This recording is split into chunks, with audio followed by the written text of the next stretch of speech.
continuation and exit just as fast with profits in hand.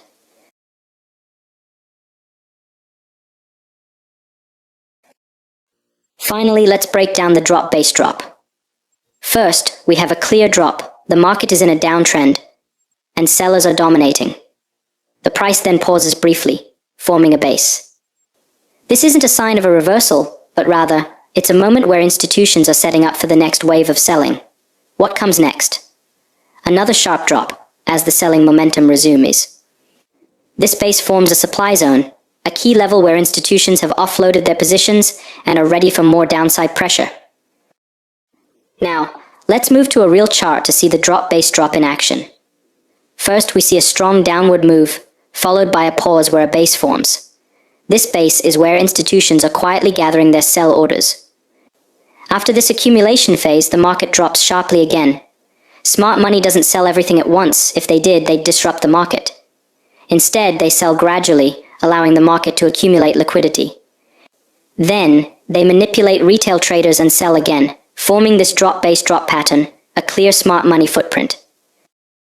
As scalpers, our goal is to spot this zone and wait for the market to come back and retest it. Once that happens, we can look to enter. But it's not as simple as it looks.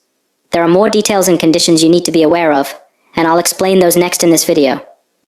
Now that you know how to spot supply and demand zones, let's take it a step further and make sure you're only focusing on the best zones for your scalping strategy. Not all zones are worth trading. Some are strong, others are weak and won't deliver the quick profits we're aiming for. The key to scalping is speed, so you need to know how to filter out the weak zones and focus only on the ones that can deliver fast, reliable moves. Based on my experience, there are 4 critical factors. The first factor is the candle size of the move. Big institutions leave footprints, and one of the most obvious signs is the size of the candles. If the candles are large and consistent in color, it's a strong signal that smart money is behind the move. On the other hand, if the candles are small, mixed, and full of wicks, the move likely lacks institutional power, so it's best to skip it. The second factor is the freshness of the zone. Only focus on zones that have never been tested. The first test is your entry. When trading the 5-minute timeframes, you'll come across a lot of zones, and this filter is essential. Fresh zones tend to respond positively, leading to profitable trades. Once a zone has been hit even once, it loses strength, so it's best to avoid zones that have already been tested. The third factor is the breakout of structure. When identifying strong supply or demand zones, look for moves that break through key levels of market structure, such as previous highs or lows. A breakout of structure signals that smart money is behind the move, as they push the market beyond these levels to trap retail traders and trigger their stop losses. When the market breaks through structure, it's not just a random move. It's a clear sign that institutions are driving the price action, creating a strong zone. These breakouts indicate a shift in market dynamics, and they provide you with high-probability trading opportunities. The fourth and final factor is the risk-to-reward ratio. This is critical. Don't trade a zone, unless it offers at least a 3-to-1 risk-to-reward ratio.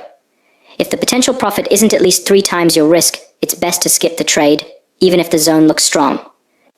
Without a solid risk-to-reward ratio, you'll lose in the long run. Now that we have covered the key factors for identifying a high-probability supply or demand zone, such as candle size, freshness of the zone, breakout of structure, and a 3-to-1 reward-to-risk ratio. Keep these in mind as we move forward. These factors are the foundation of finding the best trading opportunities, so let's apply them to some real chart examples. Let's dive into this real chart example. As you can see, we have a demand zone forming here. Now let's break it down and see if this zone meets the criteria of a high-quality zone or if it's one we should avoid. Notice how we have large, strong candles moving in the same direction. This is a clear sign that institutional money is behind this move. Big candles, especially those with little or no wicks, indicate a significant volume of buying power, exactly what we want to see in a high-probability zone. Now, let's check the freshness of this zone. You'll notice that this demand zone has never been tested before. It's a fresh zone, which means it's more likely to produce a strong reaction when the price comes back to it. As we discussed earlier, the first time a zone is tested is often the most powerful entry, and that's what we're aiming for. Next, look at how this move has broken the previous market structure. See how it broke above a key resistance level, creating new highs. This breakout signals that smart money was involved in pushing the market higher, trapping retail traders along the way. This is a classic sign of a powerful demand zone formed by institutional buying. Finally, let's calculate the risk-to-reward ratio. From this entry point, we can see that the zone offers a potential 3-to-1 risk-to-reward setup, which is exactly what we need. This ensures that even if the trade doesn't win every time, we're still profitable in the long run by sticking to high-probability zones with a strong reward-to-risk ratio. Based on the 4 factors we just analyzed, this zone clearly qualifies as a high-probability demand zone. It meets all the key criteria: strong candles, freshness of the zone, a breakout of structure, and the right risk-to-reward ratio. So yes, this zone should be taken seriously.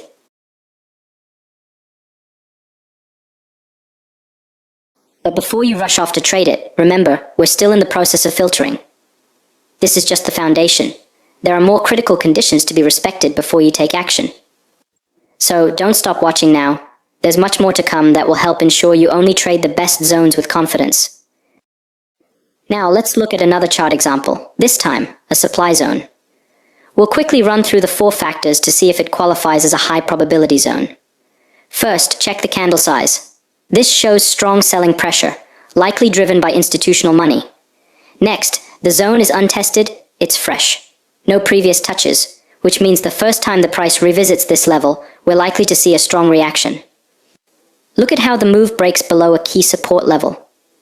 This is a breakout of structure, a clear sign that smart money is in control, pushing the market lower and trapping retail traders. Finally, the risk-to-reward ratio offers at least a 3-to-1, meaning we have a good chance of profiting, even if the win rate is lower. Based on these 4 factors, as you can see, this supply zone meets all the criteria of a quality supply zone and should definitely be taken into consideration.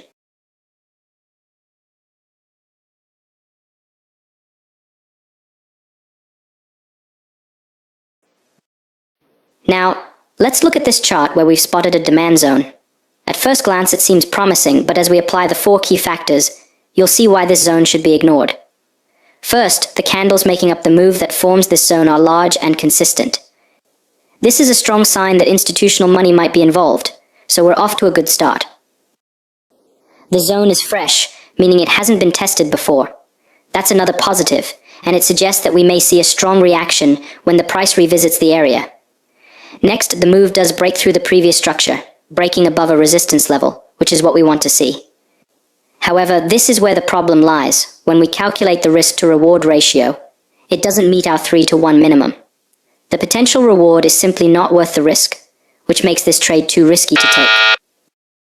Even though this demand zone meets 3 out of the 4 criteria, it lacks the crucial risk-to-reward ratio. And in our scalping trading strategy, if just one criterion is missing, the zone should be ignored. Remember, we're only interested in high-probability setups that offer us the best chance for success.